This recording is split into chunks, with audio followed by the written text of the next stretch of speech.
तो इन सब ने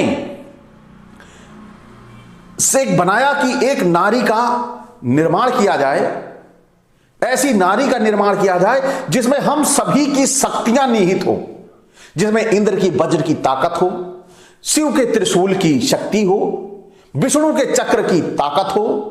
अब सबने मिलकर यह प्रपंच पूरी तरह से तैयार किया कि कैसे महिषासुर को इस निर्माण के जरिए मारा जाए। तो इन्होंने एक नारी स्वरूपा दुर्गा का निर्माण किया, उसे सारी शक्तियां दे दी और उसको 4 हाथ दे दिए। लो भाई, यहां पर कहानी कैसे आगे बढ़ती है, तो इन देवताओं ने, इन भोलेनाथ, शिव, विष्णु ने मिलकर इस दुर्गा स्वरूपा का निर्माण किया। और निर्माण क्या, पूरा जवान स्त्री का निर्माण किया। कोई बच्चा नहीं, कोई बालिका नहीं कि उसका शैशवावस्था होगा, वो फिर बड़ी होगी, फिर वो उसका यौवन अवस्था आएगा, फिर वो अपने पूरी यौवनावस्था पर पहुंचोगी। कोई ना बाल क्रीड़ा, ना कोई उसका बीच का हिस्सा, सीधा सीधा जवान। क्या ऐसा ये आविष्कार अपने भारत में ही होता है कि या विदेशों में भी किसी देश में ऐसा हो जाता है? या आपने कभी देखा होगा कि इस तरह कोई निर्माण हो गया हो? क्या इस देश आजाद होने के बाद भी कोई ऐसा निर्माण हुआ? लेके उठे थे आलोक मंदिर धरणीर बहिराकाशे अंतरित मेघमा प्रकृतिरंतराकाशे जागरित ज्योतिर्मयी जगन्मातारागमन वार्ता आनंदमयी महामायार पद लेके उठे थे आलोक। तो अब ये जो जिहादी हैं वह यह प्रश्न कर रहे हैं कि दुर्गा का जन्म अयोनिज क्यों हुआ, ऐसे विचित्र तरीके से दुर्गा का क्यों जन्म हुआ। तो अब मैं इसके लिए आप लोगों को याद दिला दूं कि यदि हम देवी महापुराण 5.10.3 33 to 35 पढ़े तो हमको पता चलेगा रीज़न फॉर दुर्गा अवतार, यानी दुर्गा का अवतरित होने का कारण क्या था। मैं वापस से अपने आप को याद दिला दूं तो मैं वही मंत्र अभी, श्लोक अभी पढ़ूंगा। मेरे पास संस्कृत वाला है, असली ग्रंथ है श्रीमद् देवी भागवत महापुराण, लेकिन समय के कमी के कारण मैं सिर्फ हिंदी अनुवाद पढ़ूंगा। तो इसका हिंदी अनुवाद कुछ ऐसे है कि देवी ने अवतरित होना स्वीकार क्यों किया। दानवपति ने देवताओं को पीड़ित करके यज्ञ भाग से वंचित किया है, इस कारण उन सब ने मिलकर महिषासुर का वध करने के लिए मेरी प्रार्थना की है। अतएव हे सचिव सत्तम, उसका वध करने में उद्युत हो सेना संग न लेकर आज अकेली ही इस स्थान में आई हूं। दोबारा हम कंफर्म कर लेंगे, आगे भी मैं पढ़ूंगा। तेरे प्रभु ने पूर्व में ब्रह्मा जी के निकट स्त्री से मरने की प्रार्थना की है, इस कारण मैं विचारती हूं कि वह अत्यंत मूर्ख और वीर रस का अनभिज्ञ है, क्योंकि स्त्री के हाथ से मरण वीर को क्लेशदायक और क्लीब को संतोषजनक है। देखो, तुम्हारे प्रभु महिष ने आत्मबुद्धि के अनुसार कामिनी के हाथों से मरने की प्रार्थना अपने हाथ से की है, इसीलिए मैं भी स्त्री रूप धारण करके कार्य साधन के निमित्त आई हूं। अतएव शास्त्र विरोधी तुम्हारे वचनों से मैं क्या भय करूं। तो अब सवाल यह आता है, क्योंकि हम जान गए हैं कि दुर्गा का अवतरित होने का वजह क्या था, अब सवाल यह होता है बट वाई वियर्ड बर्थ। तो इतना एक अयोनिज और अप्राकृतिक जन्म लेने का, अवतरण लेने का तरीका ही क्यों आजमाया दुर्गा ने। तो इसके लिए हमको जानना पड़ेगा विष्णु फॉर्मूला जो विष्णु ने दिया था देवी का आह्वान करने के लिए। इसके लिए मैं पढ़ूंगा देवी महापुराण 5.8.28 to 32 to 33 पढ़ता हूं मैं। सिर्फ हिंदी अनुवाद ही पढ़ूंगा।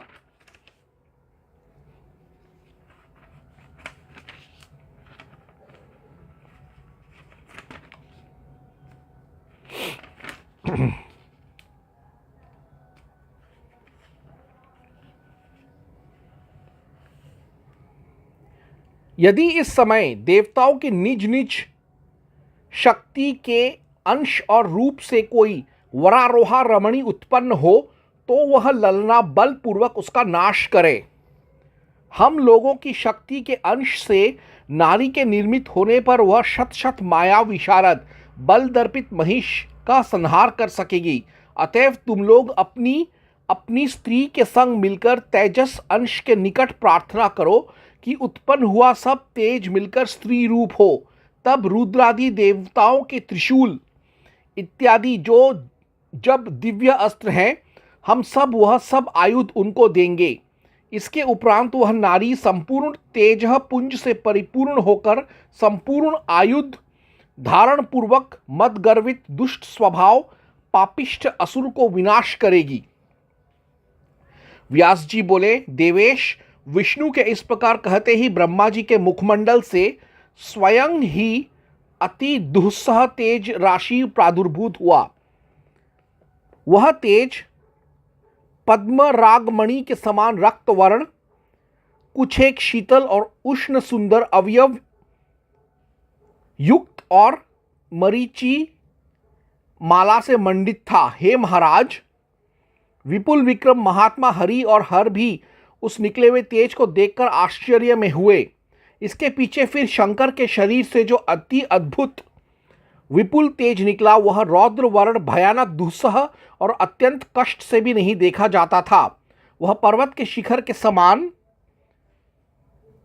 विशाल और दूसरे तमोगुण के समान भयंकर था। उसको देखने से देवताओं को आश्चर्य और दैत्यों को भय उदय हुआ। इसके उपरांत नीलवर्ण सत्वगुण युक्त महाद्युति अपर तेज राशि के समान विष्णु के शरीर से निकली। फिर सुरपति वासव के शरीर से जो दुस्सह तेज निकला, वह अति सुंदर और त्रिगुणमय था। अतः वह विचित्र वर्ण था। कुबेर, यम, अग्नि और वरुण के शरीर से एक बार ही महत तेजपुंज प्रादुर्भूत हुआ और अन्यान्य देवता देवियों के शरीर से भी अत्यंत भास्वर प्रकाशमान तेज निकला। उस काल उस महातेज का समूह मिलकर अति उज्जवल हो गया। दूसरे हिमाचल के समान वह महान दिव्य तेजो राशि देखकर विष्णु इत्यादि संपूर्ण देवता लोग विस्मित हुए। देवता इकटक नेत्रों से देख रहे थे। इसी अवसर में उस तजहपुंज से एक अद्वितीय सुंदरी स्त्री ने उत्पन्न होकर उनको आश्चर्य उत्पन्न किया। सब देवताओं के शरीर से जो त्रिगुण रमणीय शक्ति उत्पन्न हुई, वह साक्षात महालक्ष्मी थीं। उन त्रिवर्ण धारिणी विश्व मोहिनी के 18 बाहु। तो यानी इस तरीके से विष्णु ने उनको उपाय बताया कि कैसे दुर्गा या शक्ति के मूल स्रोत को स्त्री रूप में प्रादुर्भूत किया जा सके। अब यह जो स्त्री निकली तेजपुंज से, वह दुर्गा थी, महालक्ष्मी थी, महाचंडी थी, जो भी नाम कहिए। तो ये थी कौन? This Durga was and is निरंकार निर्गुण वैदिक ईश्वर्स शिव्स एनर्जी। यानी ये जो दुर्गा जो आई थी, प्रादुर्भूत हुई थी, अवतरित हुई थी, यह निरंकार निर्गुण वैदिक ईश्वर शिव की महाशक्ति मूल शक्ति थी, मूल शक्ति है। तो इसके लिए मैं पढ़ूंगा देवी पुराण 5.10.2, 5.12.6 to 7, 16.35 to 38। तो अब मैं इसका भी मैं पठन पाठन करूंगा।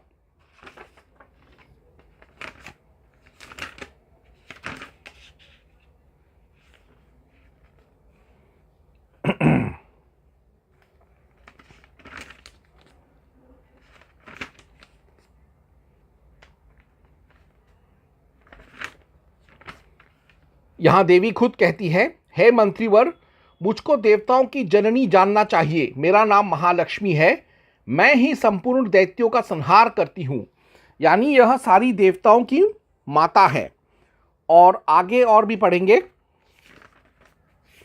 अब पढ़ूंगा 5.12.6 to 7।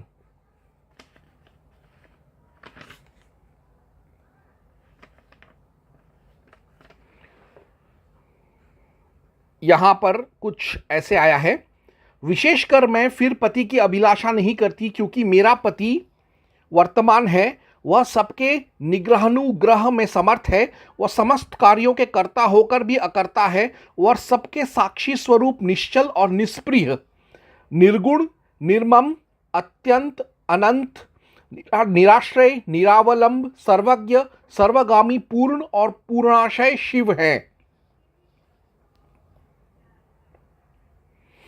और अभी मैं पढ़ूंगा 16.35 to 38। उच्च हास्य कर सम्मति वचन से कहा। देवी बोली, मैं परम पुरुष के अतिरिक्त अन्य किसी पुरुष की इच्छा नहीं करती। हे दैत्य, मैं उनकी इच्छा शक्ति हूं, इस कारण मैं ही सब जगत को उत्पन्न करती हूं। मैं उनकी शिवा प्रकृत हूं, वह विश्वात्मा मेरा दर्शन करते हैं। उनकी निकटता से ही शाश्वत चैतन्य विश्वरूप से मुझ में वर्तमान रहता है। अयस्कांत की समीपता से लोहा जिस प्रकार सचेष्ट होता है, इसी प्रकार मैं स्वाभाविक जड़ होकर भी उक्त चैतन्य के संयोग से सचेतन होकर कार्य करती हूं। मुझे कभी इंद्रिय सुख की अभिलाषा नहीं होती। तो यहां पर जो दुर्गा है वह खुद कह रही है कि वह शिव की अदृश्य शक्ति है, और इस बात को देवता भी मानते हैं। Durga is energy said Dev's, यानी वो भी मानते हैं। तो इसके लिए मैं पढ़ूंगा देवी महापुराण 5.9.25 to 26, 5.19.2, 4 to 6।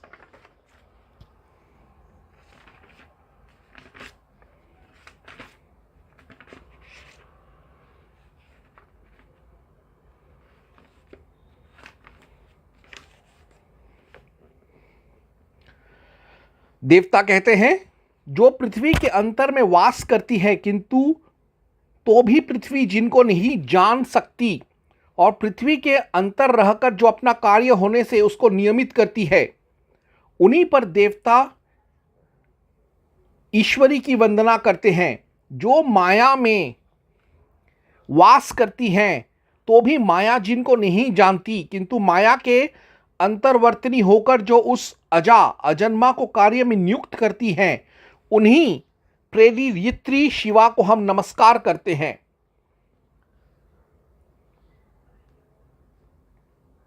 और भी आगे मैं पढ़ूंगा। अब मैं पढ़ूंगा 5.19.2, 4 to 6।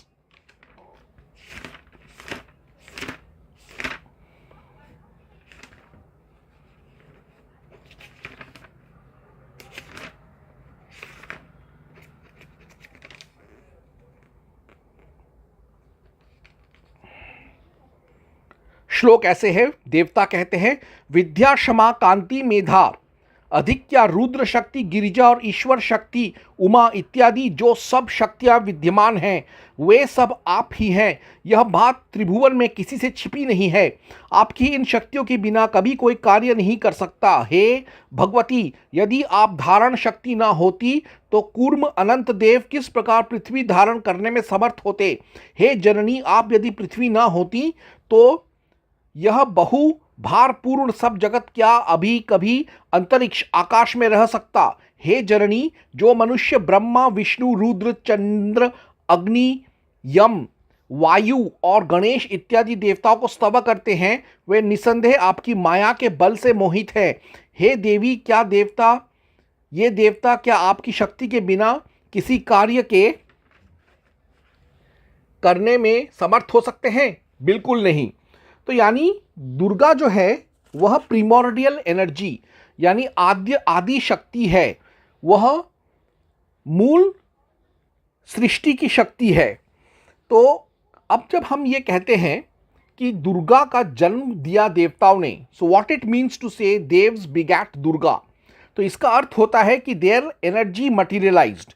इसका अर्थ मैं पढ़ूंगा देवी महापुराण 5.8.41 to 44, 72 to 73।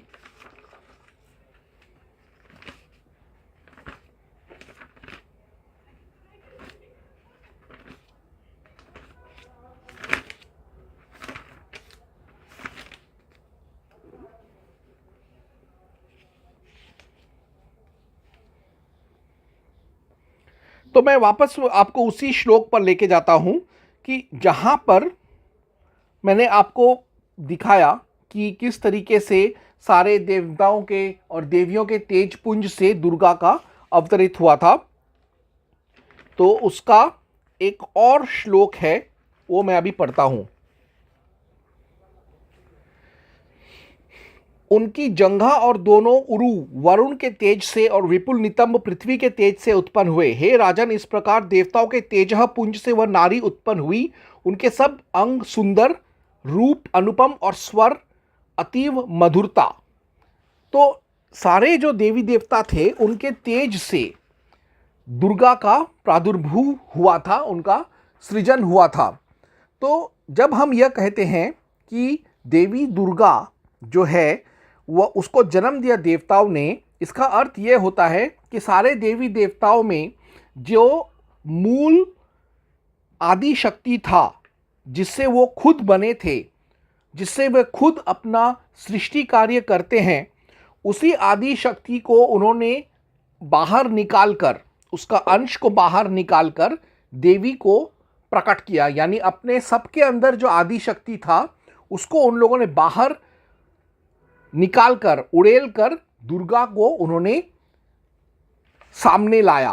तो जो ये अहिंदू हैं वो ये जो कह रहे हैं कि ऐसा क्या भारत के बाहर कभी होता है क्या, यह तर्क संगत है, विज्ञान सम्मत है? बिल्कुल है।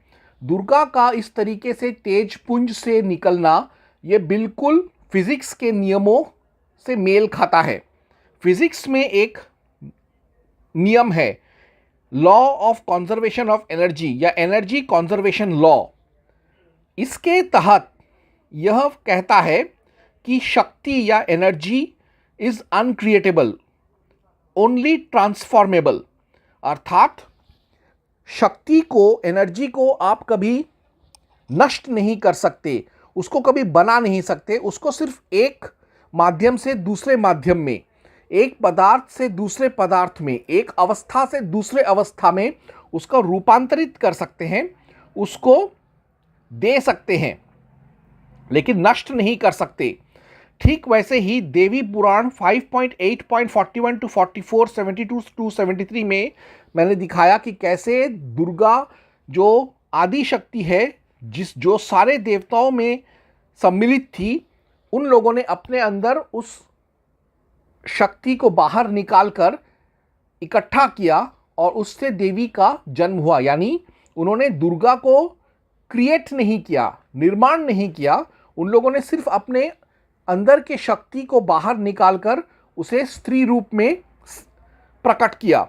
अब दूसरा सवाल आता है कि क्या एनर्जी से या शक्ति से कभी कोई पदार्थ या कोई मटेरियल या मैटर जन्म ले सकता है? बिल्कुल ले सकता है।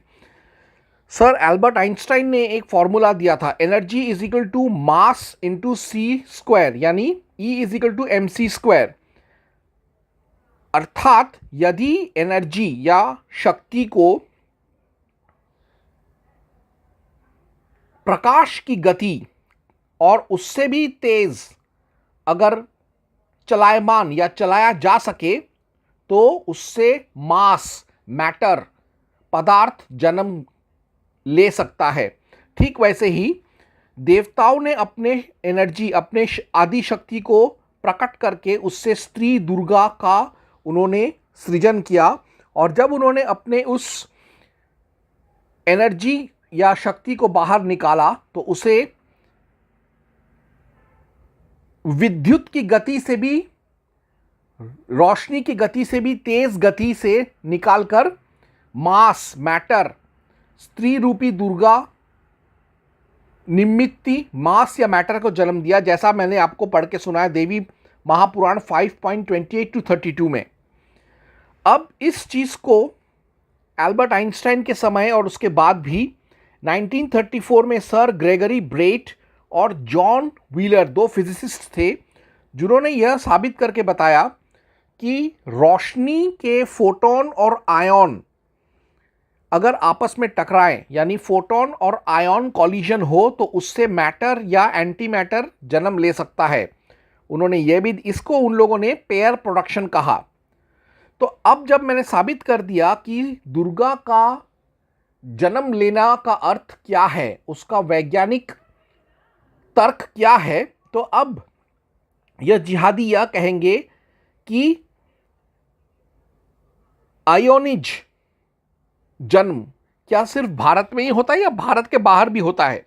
तो वे यह पूछेंगे, asexual does it happen now in any country outside Hindustan. तो मैं बताऊं कि भारत ही नहीं, भारत के बाहर पूरे सृष्टि में, पूरे अंतरिक्ष में, पूरे ब्रह्मांड में आज भी कॉस्मिक साइकिल या जिसे स्ट्रिंग थ्योरी कहते हैं, यानी सृष्टि और प्रलय का जो चक्र है वह चल रहा है। वह भी एक तरीके से शक्ति का जन्म लेना और शक्ति का विलुप्त होना और फिर वापस जन्म लेना, यह भी एक एविडेंस है, एक प्रमाण है कि बिना सेक्स के भी एनर्जी का जन्म हो सकता है। इसका एक और प्रमाण हमको मिलता है बाइनरी फिजन में।